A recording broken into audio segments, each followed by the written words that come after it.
히브리서 7장 23절에서 28절입니다.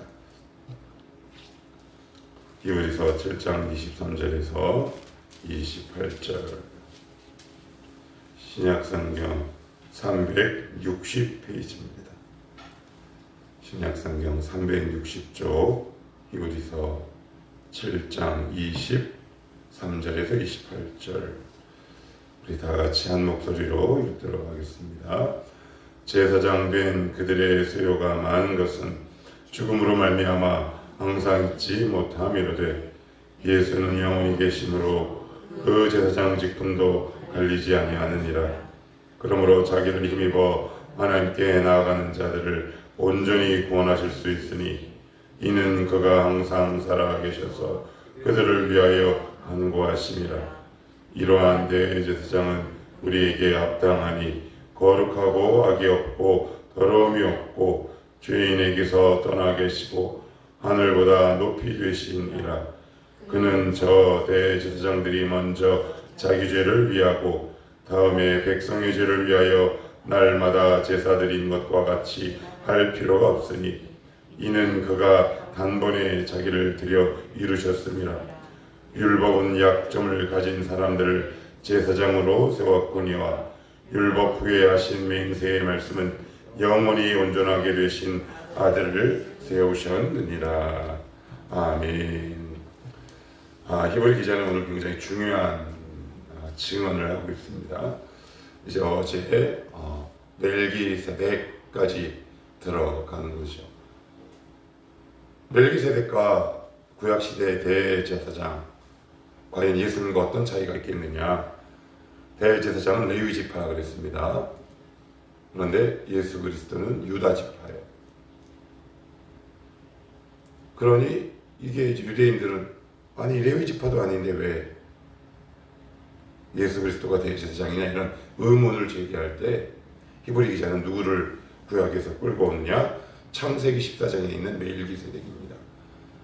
아비도 없고 아미도 없고 족보도 없고 시작한 날도 없다. 신비에 쌓여있는 인물이다. 왜냐하면 그들은 인간적인 연약함도 있을 뿐더러 유한하고 한계가 있는 존재이기 때문에 예수 그리스도는 유다 지파로부터 나왔다. 그러면서 오늘은 뭐라고 얘기하느냐? 대제사장과 예수 그리스도의 결정적인 차이를 이야기하고 있습니다. 왜 어떤 차이가 있느냐? 그것이 이제 23절로부터 나왔는데 23절을 제가 다시 한번 볼게요. 제사장 된 그들의 수요가 많은 것은 죽음으로 말미암아 항상 잊지 못한다 그래요. 그들이 계속 총 83대에 걸쳐 있었다 그랬어요. 아론부터 시작해서 예수 그리스도까지 온 그 대수가 총 83대인데 왜 이렇게 그들의 수요가 많으냐? 죽잖아요. 계속 죽으니까 그 다음 자손이 또 상속하고 지금 그 이야기를 하고 있는 겁니다. 항상 잊지 못함 이로되 죽음이란 한계에 직면하기 때문에 그렇게 얘기하고 24절은 제가 다시 또 보면 예수는 영원히 계신다. 영원히 계신다라고 얘기해요. 그래서 우리의 예수 그리스도의 대제사장 된 직분은 영원하다. 자, 25절을 같이 한번 다시 봅시다. 시작. 그러므로 자기를 힘입어 하나님께 나아가는 자들을 온전히 구원하실 수 있으니 이는 그가 항상 살아계셔서 그들을 위하여 간구하심이라 그래요. 항상 살아계신다. 지금도 살아계신다. 주님께서 살아계셔요. 여러분과 우리와 무슨 관계가 있을까요? 여러 관계가 있겠지만 저는 이렇게 정의 내리고 싶어요. 기대감. 하나님이 살아계시다는 또 다른 말은 기대감이다 싶습니다. 우리의 기도 속에 기대감. 하나님을 섬기는 일에 기대감. 근데 우상은요, 죽었잖아요. 근데 우리 주님은 항상 살아계셔요. 기대감이 생기는 거죠. 오늘도 내 기도를 듣고 계시는 하나님. 오늘도 나와 1대1로 인격적인 교제를 하시는 하나님. 그러니까 우리는 수많은 이방 잡신들과 같이 죽어있는 우상에게 예배하고 죽어있는 잡신에게 기도하는 존재들이 아니라 지금도 항상 살아계신 우리 주님과 교제하고 대화하는 거죠. 그러니 뭐가 있어야 한다? 기대감이 있어야 돼요. 아, 기대감. 우리가 왜 상처받아요? 왜 주님께 속상해합니까? 저는 이렇게 표현하고 싶어요. 또 다른 기대감의 표현이에요. 그렇지 않아요? 왜 우리 자녀에게 왜 그렇게 사랑을 붓습니까? 왜 자녀에게 상처받습니까? 반대로 왜 지나가는 행인에게 상처받지 않나요? 기대하지 않아요. 행인에게는 지나가는 도보로 걸어가는 사람들에게 우리가 기대감 갖지 않죠. 우리 부부에게 기대감을 갖지. 그래서 저는 이렇게 말씀드리고 싶어요. 나 하나님께 기대하고 있다. 그래서 때로는 상처받을 수 있어요. 왜요? 내 때와 내 원하는 방법대로 이루어지지 않아서. 그런데 분명한 건 오늘 성경은 뭐라고 말씀하고 있느냐? 주님은 항상 살아계셔. 혹시 내 때, 내 방법대로 응답하지 않으심으로 인해서 혹시 마음의 기대감이 사그러드셨다면 오늘부로 해서 여러분의 기대감에 다시 한번 불붙는 계기가 되기를 축복해요. 우리가 하나님께 기도하고 있는데 기대감이 없다? 그건 뭐라고 얘기할 수 있을까요? 나 기도한다. 그건 저는 주문이다, 이렇게 주술이다 이렇게 말씀드리고 싶어요. 그냥 의무적으로 중얼중얼 거리는 거죠. 우리 이미 몇 번 해봤잖아요. 책임감에 아니면 의무감에 아니면 막연한 습관에 내 입술에서 여러 가지 되뇌이는 여러 가지 이어지는 단어의 향연, 그게 뭐예요? 주술이고 주문 아니겠습니까? 그래서 우리가 기도할 때 이 말씀을 딱 붙드는 거죠. 주님, 히브리서에 보니까 주님 항상 살아계시는데 오늘도 이 기도회를 통해 저 주님과 깊은 교제의 깊이로 들어가고 싶습니다. 이 기도가 주님을 향한 믿음의 기대감이 넘치는 기도가 되게 하옵소서. 이것이 우리의 건강한 소원이요 성서적인 바람 아닐까요? 아무튼 주님은 살아계시는데 항상 살아계셔요. 일시적으로 살아계신 분이 아니라고요. 항상 살아계신다. 그러니 우리는 마땅히 주님 앞에 나아갈 때 기대감을 갖고 나가는 것이 마땅하겠죠. 26절에는 계속 이제 이렇게 이야기합니다. 25절 보시면 26절을 볼게요. 먼저 이러한 내 대장은 우리에게 뭐라고요? 합당하니. 그래요. 예수님은 우리에게 합당하니. 이게 이제 합당하다라는 말이 뭘까요? 이렇게 표현하면 좋을 것 같아요.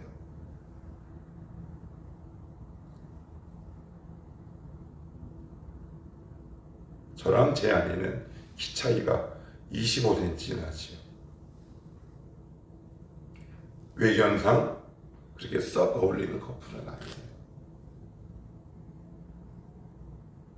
근데 얼마 전에 결혼한 우리 모씨 집안의 모인경 자매랑 모건영 형제는 되게 잘 어울리죠. 되게 잘 어울려요. 그래서 합당하다라는 말은 이런 말이에요. 주님과 내가 딱 맞는 커플이다. 울컥하더라고요. 제가 주님과 잘 맞아요. 저 누더기인데, 죄로 얼룩진 인생인데. 근데 여기서 중요한 게 인간이 이런 말을 하는 것이 아니라 하나님이 이 말씀을 하시는 게 중요해요. 너 나랑 너무 잘 맞아. 너 나랑 맞는 커플이야. 헬라의 원어 그대로 옮겨보면 적당하고 제법 어울리다라는 뜻이에요. 너무 기가 막힌 말씀 아닙니까? 우리가 뭔데 주님과 어울립니까? 내가 과연 뭔데 주님과 어울리냐는 말이에요. 근데 우리는 늘 이렇게 얘기하죠.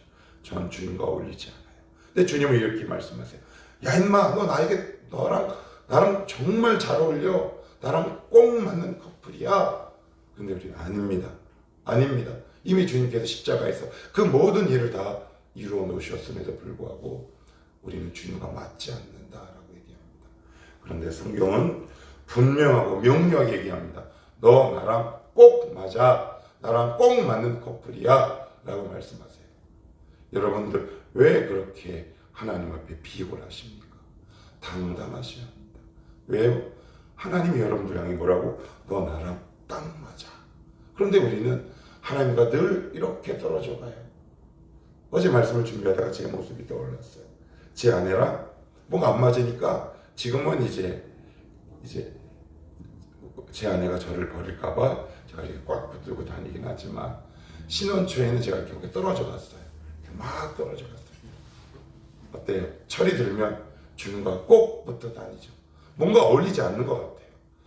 이 사회에 나가면 이 예수랑 존재랑 나랑 잘 안 어울려요.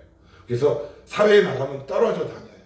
그런데 연단받고 매도 좀 맞고 깨달음이 오고 그리고 철이 좀 들기 시작하면 그때야 비로소 알게 돼요. 아, 나랑 예수님은 꼭 맞는 커플이구나. 짝 맞는 커플이구나. 어떤 인생이 지혜로운 인생이겠습니까? 이 말씀을 있는 그대로 믿는 존재이겠지요. 나 너랑 딱 맞는 커플이야. 그럴 때 우리는 어떻게 하면 좋을까요? 아멘 하면 좋을 것 같아요. 주님 우리를 향해 진성아, 나는 네가 누더기 옷을 걸치고 있어도 괜찮아. 나는 너랑 딱 맞아. 천생연분이야. 우리나라식 표현이에요. 여러분들 잘 여과에서 들으셔야 돼요. 그러면 이제 여러분들이 우리 주님께 이렇게 고백해야죠. 주님, 저 주님이랑 딱 맞아요. 오늘 아침에 이 고백을 하고 돌아가게 되기를 축복합니다. 저 주님이랑 너무 잘 맞아요. 왜요? 주님이 저랑 너무 잘 맞는다고 먼저 말씀하셨기 때문에 그래요. 계속해서 봅시다. 그러니 어때요? 우리의 영혼 속에 경탄과 감탄이 나오는 거죠. 어제 원고를 막 이렇게 적고 있는데 제 마음속에 이런 감탄이 나오더라고요. 아, 감사하다. 하나님 참 감사합니다. 죄인과 어울리는 하나님, 저랑 어울려주시는 하나님 참 감사합니다. 계속해서 26절에 이렇게 선포하고 있죠. 거룩하고 악이 없고 더러움이 없고, 그리고 마지막에 뭐요? 죄인에게 떠나 계시고, 그래요.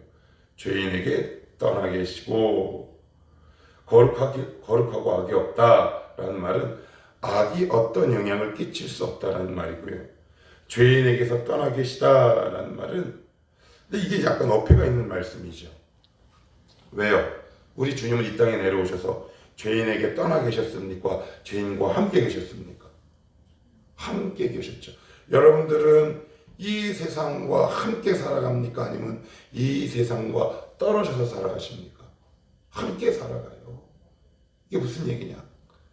펄펄 새로 살아있는 물고기는 바닷물에 물들지 않지.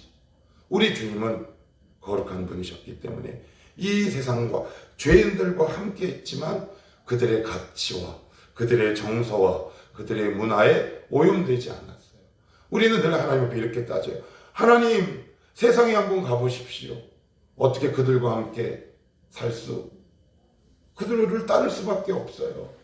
근데 그 성경의 정신을 정면으로 배치하죠.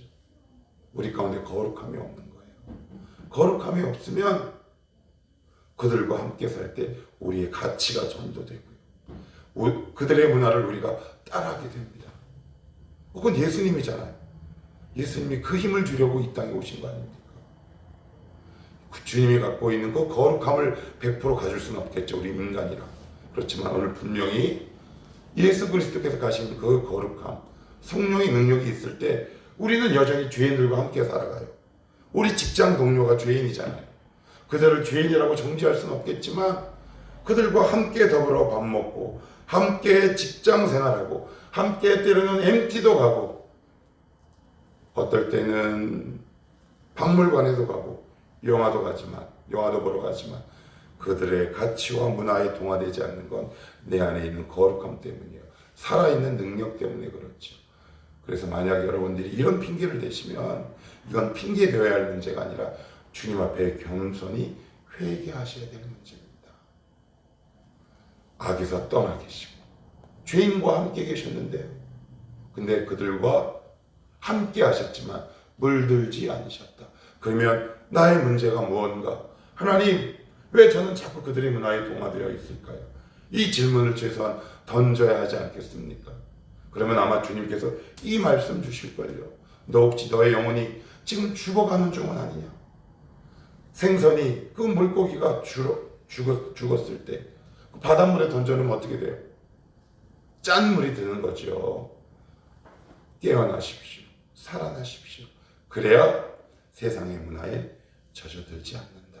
바로 그 말씀하고 있는 거예요. 이것이 바로 예수 그리스도와 대제사장 된 인간의 결정적인 차이다라고 말씀을 하고 있고요. 또한 저 맨 끝에 보시면 이런 표현도 나옵니다. 하늘보다 높이 되신 분이라. 하늘보다 높이 됐다. 단순히 물리적이고 지리적인 의미로 얘기하는 거겠습니까? 모든 피조물 위에 계신 분이라는 거죠. 모든 피조물보다 높이 계신 분이라는 얘기입니다. 다른 말로 얘기하면 존귀하신 분이라는 얘기예요. 그러니 예수 그리스도를 존귀하게 섬겨라라는 말이겠죠. 그건 어떤 사람이 신앙이 좋은 사람인가요? 예수 그리스도를 존귀하게 대하는 사람이죠. 하나님이 주신 가장 좋은 선물을 가장 좋은 선물답게 인정하고 예수 그리스도를 존귀하게 섬기는 자입니다. 하나님 한 말씀 앞에 겸손히 속을 줄 아는 사람이죠. 그래서 사무엘상에 뭐라고 말씀하세요? 나의 말을 존귀 여기는 자를 내가 높이고 나의 말을 멸시하는 자를 멸시하리라. 이렇게 말씀하시잖아요. 하나님이 우리에게 주신 이 말씀, 예수 그리스도를 존귀하게 대하는 거죠. 주님 뭐라고 말씀하시겠어요? 하나님 이 말씀 앞에 겸손히 순응하게 하시고 순종하게 하시옵소서. 이것이 우리 주님을 존귀하게 대하는 거죠. 여러분께 두 손 들고 사랑합니다. 찬양 집회에서 물론 그것이 출발일 수는 있겠으나 완성일 수는 없겠죠.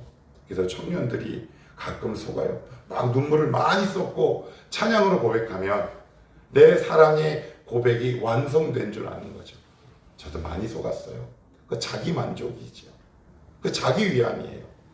종교적 마약과도 같은 거죠. 그렇지만 신앙은 그런 것이 아니다.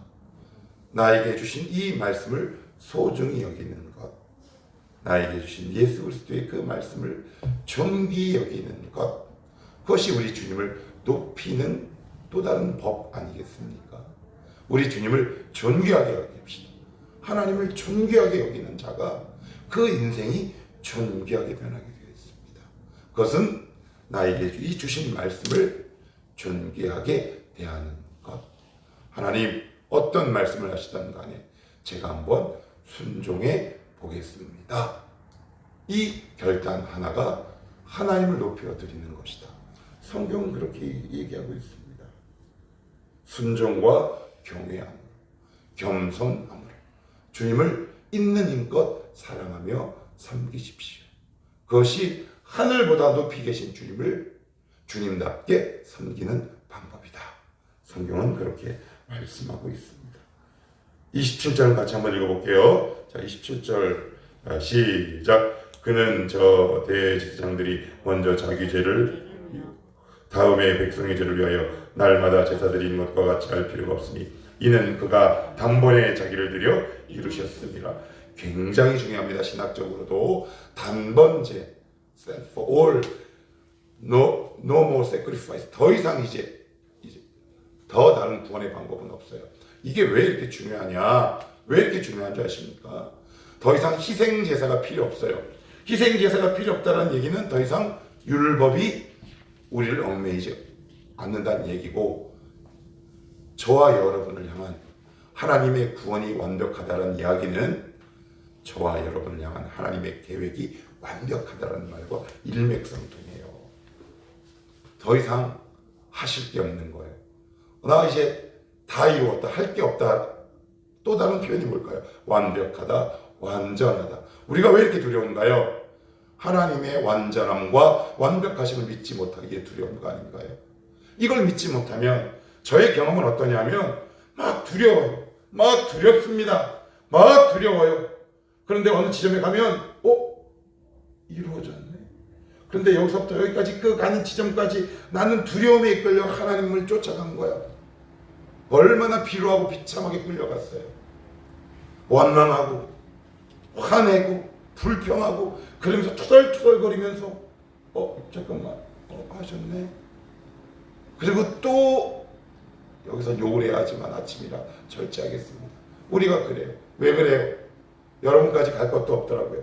저를 보면 나를 향한 그 하나님의 완벽한 구원과 계획을 믿지 못하는 데서 오는 불평과 원망이 제 안에 있었습니다. 가다 보면 이루어졌네. 되게 머쓱해요. 부끄러워요. 때로는 고개를 푹 숙이는데 참 못된 인간은 다시 저는 고개를 탁 들죠. 왜 안 하세요? 근데 또 가다 보면 또 이루어지셨어요. 그럴 때 바보. 그래서 이제 그만하려고요. 지금 이루어지지 않은 것 같이 보여도 이미 저를 향한 완벽한 하나님의 구원과 저의 삶의 계획을 이루어가실 하나님을 신뢰합니다. 믿음 주시옵소서. 그때 뭐가 필요해요? 믿음이 필요하지요. 없는 것을 있는 것 같이 보는 믿음. 그래서 히브리서 11장은 뭐라고 얘기합니까? 믿음은 바라는 것들의 실상, realize, 구체화되는 거지요. 없는 것을 있는 것처럼 보는 것. 두 글자로 믿음. 하나님은 끊임없이 우리에게 믿음을 요구하십니다. 믿음을 요구하세요. 왜요? 그래야 우리의 인생이 안 고달퍼요. 그 믿음을 통해 하나님을 존귀 높일 수 있다는 말이에요. 그런데 어차피 이루어질 거 우리는 계속 투덜투덜 그냥 이러면서 가요. 그러니 여러분 막상 이루어져도요, 그 당시 금방 못 깨달아요. 나중에 한참 지나고 깨달아요. 그때 이거 하나님의 응답이었구나. 그런데 돌아보면 저 과거에 이루어졌어. 그때는 또 죄송합니다. 그거보다는 믿음의 눈을 딱 가지고 하나님, 저 보이지 않아서 답답해요. 그렇지만 믿음 주십시오. 믿음을 통해 하나님 기와 그 지붕을 벗기고 그 줄로 매달아낸 그 친구들의 믿음을 보시고 그 친구의 영혼을 구원하셨고 백부장의 믿음을 보시고 그의 자녀를 구원하셨다는 하나님, 저에게 믿음 없음을 도와주시옵소서. 이렇게 가실 수 있기를 축복합니다. 하나님은 저와 여러분을 향한 구원과 그 계획은 어떻게 하다? 완벽하다. 여러분들이 믿든 안 믿든 저는 믿으랍니다. 불안과 두려움에 이끌려 나의 삶을 걸어가는 것이 아니라 평안과 기쁨과 확신을 가지고 오늘도 여러분에게 주신 인생의 길을 믿음의 길로 걸어가는 멋진 성도의 삶이 되시기를 주님의 이름으로 축복합니다.